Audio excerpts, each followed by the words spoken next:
Olá, meu nome é Cláudia Moraes e eu e a Susan Bittencourt vamos apresentar o Seminário de Cultivo Intensivo em Bioflocos da disciplina de Aquicultura e Meio Ambiente do curso de Engenharia de Aquicultura da UFSC. Os pontos que iremos abordar serão a história, primeiras pesquisas realizadas, denominações alternativas, características dos sistemas intensivos em biofloco, as variedades de micro-organismos, os flocos, estabilização do sistema, relação carbono-nitrogênio, convencional versus biofloco, e para produzir 1 kg de camarão, síntese de aspectos e impactos ambientais em cultivo de camarão. Abordaremos também alguns estudos na área, como a pegada de carbono e BFT em água doce. Falaremos sobre sustentabilidade nos pontos de vista da economia, social e ambiental, e daremos também alguns exemplos de fazendas em bioflocos no Brasil, no exterior, e alguns artigos para aprofundamento no assunto, além das referências bibliográficas. A tecnologia de bioflocos foi desenvolvida pela primeira vez na França, em 1970, pelo Instituto de Exploração do Mar, com algumas espécies de camarões marinhos. Esse sistema foi aplicado levando em consideração os benefícios dos bioflocos para o cultivo de camarão. Já em 1980, foi iniciado o programa científico francês para melhor entender esse sistema. Foram feitos muitos estudos que possibilitaram uma abordagem abrangente que explicaram as inter-relações entre diferentes compartimentos, como água e bactérias, bem como a nutrição e a fisiologia. Já em 1990, se popularizou indo para Israel, para os Estados Unidos, e desenvolveram pesquisas com o BFT, envolvendo tilápia e o camarão branco, limitando já o uso de água, tendo as preocupações ambientais e de custos. Os pesquisadores estão tentando manter o termo BFT ou Biofloc Technology, a fim de estabelecer uma referência-chave, porém podemos encontrar denominações alternativas tais como sistema de crescimento suspenso ou sistema de flocos microbianos, lodo ativado ou sistema com base bacteriana suspensa, sistema de produção de proteína de única célula, ou ainda Zero Exchange, sistema heterotrófico autotrófico. Vamos falar agora sobre as características de um sistema intensivo em bioflocos, BFT. Considerado um sistema alternativo, pois os nutrientes podem ser reciclados continuamente e reutilizados. A abordagem sustentável desse sistema baseia-se no crescimento de micro-organismos que irão desempenhar a manutenção da qualidade de água, servir como alimento com alto valor proteico, resultando na redução do índice de conversão alimentar e uma diminuição nos custos de alimentação. Na coluna d'água ocorre uma interação complexa entre matéria orgânica, substrato e uma vasta variedade de micro-organismos, tais como fitoplâncton, bactérias, nematóides, protozoários, entre outros. Todo esse conjunto natural desempenha um papel importante na reciclagem dos nutrientes no quesito qualidade de água. Basicamente, esse sistema consiste na manipulação de bactérias heterotróficas presentes naturalmente no ambiente aquático, sendo capazes de assimilar compostos nitrogenados, tornando-se proteína bacteriana com adição de fontes extras de carbono e oxigênio. Produtividade de sistema de até 5 kg por metro cúbico. Normalmente faz no laboratório 4, 5 kg por metro cúbico de camarão. Sim, mano.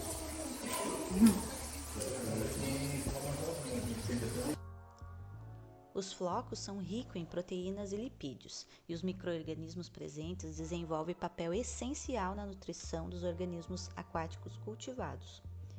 A composição e aproveitamento dos flocos formados estão relacionados diretamente com a espécie e o hábito alimentar do peixe ou camarão cultivado. Como exemplo, para atender às exigências da tilápia, os flocos devem ter de 25 a 30% de proteína, de 6 a 8% de lipídios, de 8 a 12% de fibra bruta, de 12% de cinzas, além das exigências consideráveis de macro e micronutrientes. A estabilização do sistema pode demorar até 6 semanas, sendo dividida em duas partes. No primeiro momento, as bactérias heterotróficas são as dominantes no sistema por apresentarem um crescimento rápido. Em um segundo momento, as bactérias autotróficas, que se estabilizam entre 2 a 3 semanas após o início da inclusão da fonte de carbono. Elas possuem crescimento lento, passando a ter um papel mais importante no sistema por converterem os compostos nitrogenados a nitrato. É comum as concentrações de nitrogênio amonical e pH se elevarem nesse período, além do consumo de oxigênio dissolvido pelos organismos. É muito importante nesse sistema a relação carbono-nitrogênio, pois as bactérias heterotróficas só retiram a amônia da água se essa relação for alta. São utilizados subprodutos de carboidratos com valores baixos, como melaço, glicerol e farinhas, que pode ser de trigo, milho, arroz, que serão aplicados em uma alta relação de carbono e nitrogênio, ficando em torno ali de 15 a 20 para 1. A fonte de carbono serve como substrato para operar o sistema de BFT e produzir células de proteína microbiana. São levados em consideração custos, disponibilidade local, degradabilidade e eficiência de bactérias de assimilação. Não são todas as espécies recomendadas para o uso de BFT. Algumas características devem ser necessárias para alcançar melhor desempenho no crescimento, como resistência à densidade, sedimentação de sólidos em água, hábitos onívoros e sistema digestivo adaptável para melhor assimilar as partículas microbianas. Conforme a palestra ministrada pelo Felipe do LCM na pré-SEMAC sobre sistemas de bioflocos, foi feito um comparativo entre sistema convencional com o de bioflocos, onde eu trago aqui para que a gente possa, de forma ilustrativa, observar esse diferencial. Então, quanto à densidade do sistema, nós podemos ver que no convencional pode-se ter de 10 a 40 camarões por metro cúbico. Já num sistema de biofloco, a gente consegue ter de 250 a 600 camarões por metro cúbico. O tamanho do viveiro também muda muito. No convencional, no mínimo, ali eles precisam ser grandes, pelo menos ali 1 hectare, maior do que 1 hectare. Já no biofloco, são pequenas estufas. A renovação de água também, no convencional, se tem de 10 a 20% por semana em renovação de água. No sistema de biofloco é pouca e, na verdade, é uma reposição de água de evaporação. A manutenção da qualidade de água e o controle bacteriano são alcançados usando uma alta relação carbono-nitrogênio e os subprodutos nitrogenados podem ser facilmente absorvidos por bactérias heterotróficas.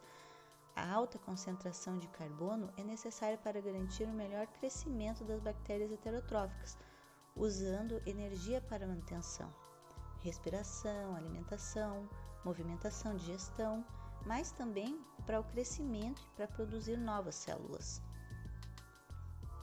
Ainda trabalhando aqui no modo comparativo, com relação à quantidade de água usada para produzir 1 kg de camarão, no modo convencional se utiliza de 40.000 a 139.000 litros de água. Para o mesmo 1 kg de camarão, no sistema BFT se usa somente de 160 a 400 litros de água. O consumo de bioflocos pelo camarão, o peixe, demonstrou muitos benefícios, sendo a melhoria da taxa de crescimento, diminuição do consumo de ração e custos associados à alimentação. A taxa de aumento do crescimento é atribuído tanto à composição nutricional de bactérias quanto às algas, que reduzem até 30% da ração. As práticas da carcinocultura no Brasil seguem as normas da Resolução CONAMA número 413. Já para o licenciamento ambiental de carcinocultura em zona costeira, existe a CONAMA número 312, que regulamenta esse processo. Porém, se essas normas e regras forem infringidas, nos depararemos com impactos sérios ambientais. Abaixo aqui segue uma tabela dos aspectos ambientais e os impactos relacionados com relação a um cultivo de camarão tradicional. Geralmente, esse tipo de cultivo ocorre nas zonas próximas do litoral, onde podem haver, como um aspecto ambiental, o desmatamento de áreas de mangue, por exemplo. E como um impacto nos representa aí um aumento da erosão, perda de biodiversidade e a mudança das paisagens. Vemos também que quando ocorre o lançamento de efluentes dos viveiros ricos em sedimentos nos cursos d'água, teremos um impacto de contaminação desses corpos hídricos pelo aumento da carga orgânica, assoreamento, aumento da turbidez, eutrofização, redução da biodiversidade. Isso também pode decorrer da salinização dos solos e dos corpos hídricos e a poluição desses corpos d'água. Outro aspecto importante é quando ocorre o escape de espécies exóticas no ambiente, ocorrendo toda uma alteração na cadeia alimentar. Para a atividade se tornar economicamente e ambientalmente correta, devemos procurar novos modelos para um melhor desempenho tecnológico e de manejo para neutralizar ou reduzir esses impactos.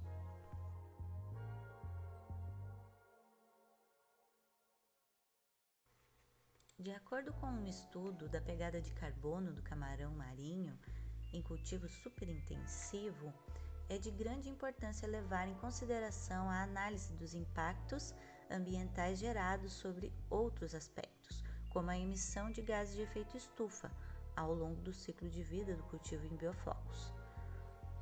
Foi feita a análise desde a produção dos insumos até o cultivo dos camarões, com base na unidade funcional de 1 kg de camarão adulto produzido.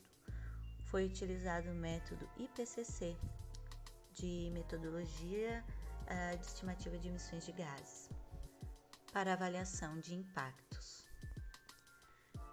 Na figura à esquerda, podemos ver a delimitação do sistema de cultivo superintensivo, o qual foi feita as análises.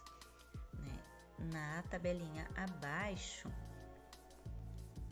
foi colocado numa forma de lista uma relação dos recursos naturais, insumos e energia e transporte com os seus valores de emissões de gases. Foi possível perceber uma relação direta entre o grau de intensidade do cultivo e o seu consumo de energia elétrica, devido à inclusão de outros processos como aeradores e aquecimento de água, que são utilizados por bombas, aeradores e trocadores de calor. Os trocadores de calor representam 93,3% do consumo total de energia nos processos produtivos. Já com relação à ração, ele se mostra o contrário. Conforme aumenta o número de aeradores, se diminui a introdução de ração. E com isso, se percebeu nesse estudo que o cultivo superintensivo gera menos gases de efeito estufa do que o intensivo, que, por sua vez, se vê necessário usar mais ração e poluindo mais. Com isso, como conclusão, o estudo apresenta que as prioridades são a busca na redução da utilização de energia elétrica e de ração nos cultivos. Agora vamos falar um pouco sobre a tecnologia de bioflocos no cultivo e pós-cultivo do camarão de água doce, mais precisamente da espécie Macrobrachium rosenberg. O objetivo foi avaliar o crescimento do camarão de água doce cultivado em sistema de biofloco em densidade de 24, 48 e 72 camarões por metro cúbico de estocagem, com 3 repetições cada, e avaliar a qualidade de carne desses camarões com o vendido comercialmente. Os camarões cultivados no sistema BFT apresentaram boa qualidade microbiológica e centesimal, sendo semelhantes aos camarões comercialmente vendidos, assim como podemos ver na tabela 4, logo abaixo, principalmente nas variáveis que falam em proteínas e lipídios, os quais apresentam valores semelhantes.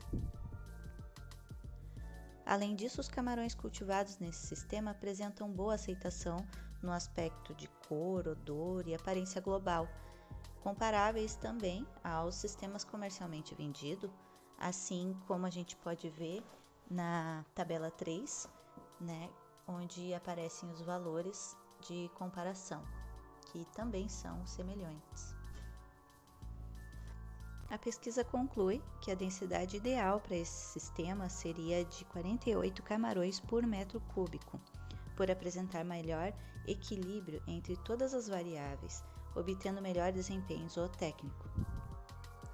Além disso, o sistema de bioflocos manteve uma boa qualidade de água independente da densidade. Em nossas buscas, observamos que existem poucos estudos com bioflocos inseridos em cultivos de água doce, sendo um segmento em que nós, engenheiros de aquicultura, podemos melhor explorar. Estudos mostram que o sistema de bioflocos tem muito a contribuir com a melhoria da produção de organismos aquáticos, principalmente camarões e peixes. Além de melhorar a conversão alimentar, o ganho de peso e sobrevivência atende a anseios de produção sustentável. Do ponto de vista econômico da sustentabilidade, o interesse em sistemas fechados estão crescendo cada vez mais, principalmente devido à biossegurança, vantagens ambientais em relação a sistemas convencionais. Devido à alta produtividade, com menor uso de água e ração, resulta em maior lucro ao produtor. Além de diminuir o consumo de ração, diminui o manejo nos tanques, melhorando os parâmetros de água e reduzindo os custos. Já o uso de fontes renováveis de energia se torna um desafio para os empreendimentos evoluírem. Percebemos que esta área gera mão de obra especializada, podendo ter a valorização do empregado. Também devido à alta produtividade e ao menor uso da água, as espécies marinhas podem ser cultivadas em locais do interior, proporcionando renda e empregabilidade. Diminui a mudança de uso da terra, preservando praias e manguezais, com a utilização de estufas e viveiros menores que os convencionais, sem conflitar com os outros usos, como o turismo, por exemplo. No quesito ambiental da sustentabilidade, no BFT, a descarga mínima de água e a reutilização de água impede que o ambiente seja degradado. Isso também faz com que mantenha o calor dentro do viveiro e permite o crescimento de espécies tropicais em áreas frias. Os efluentes também são reduzidos e diminui a poluição orgânica. Com isso, diminuímos os riscos de introdução de patógeno, de escape de matéria orgânica ou de espécies exóticas. Quanto à pegada de carbono, o fator de maior impacto é o uso de energia elétrica, pois são necessários para a manutenção dos bioflocos em suspensão, para manter os níveis de oxigênio aceitável e para o bombeamento da água em recirculação, o que nos motiva a introduzir fontes de energia renováveis no sistema. E numa análise de ciclo de vida, a gente pode ver que conforme o volume de efluente gerado, vai influenciar no impacto de aquecimento global e de eutrofização do ambiente. A cada tonelada de camarão produzido são perdidos 28,6 kg de nitrogênio para o ambiente, sendo um dos gases de efeito estufa formado a partir dos processos biológicos como a nitrificação e desnitrificação. Agora vamos mostrar aqui algumas imagens de fazendas com bioflocos no Brasil. Nós temos aqui a Estação Marinha de Aquicultura da FURG, no projeto Camarão. A universidade faz frente em diversas pesquisas em bioflocos, vale a pena conferir. À direita, a imagem mostra a dimensão de um empreendimento na Bahia. Aqui a gente mostra exemplos de empreendimentos em bioflocos longe do mar, né? Por exemplo, aqui a Camar, que foi fundada em 2017 e iniciou a sua operação na cidade de São Simão e depois abriu filial já em Ribeirão Preto. Seu site diz em priorizar o bem-estar animal no processo produtivo. A Bioaqua, cultivos sustentáveis, cultiva camarões em água salgada e está completando recentemente 1 ano de empresa. É uma empresa que fica lá em Chapecó, bem distante do mar. Aqui então a gente apresenta empreendimentos no exterior. Uma fica na Colômbia com produção de tilápia e a outra fica no México, cultivando tilápia também em sistemas de bioflocos. Estas imagens, elas são de um arquivo pessoal retiradas da palestra do Felipe, que apresentou esses locais onde são cultivados em bioflocos.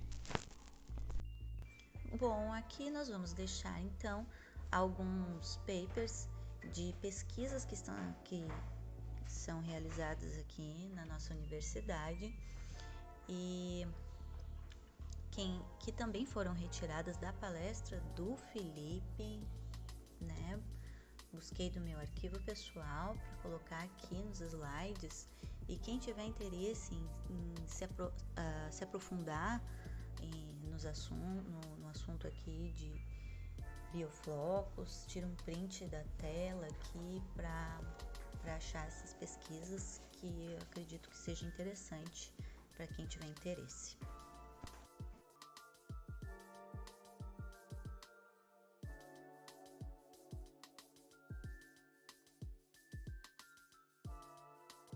Este seminário agregou muito valor em nossas carreiras. Agradecemos a oportunidade ao professor Robson e esperamos que nossos colegas possam fazer bom proveito. Segue agora as nossas referências bibliográficas. Muito obrigada.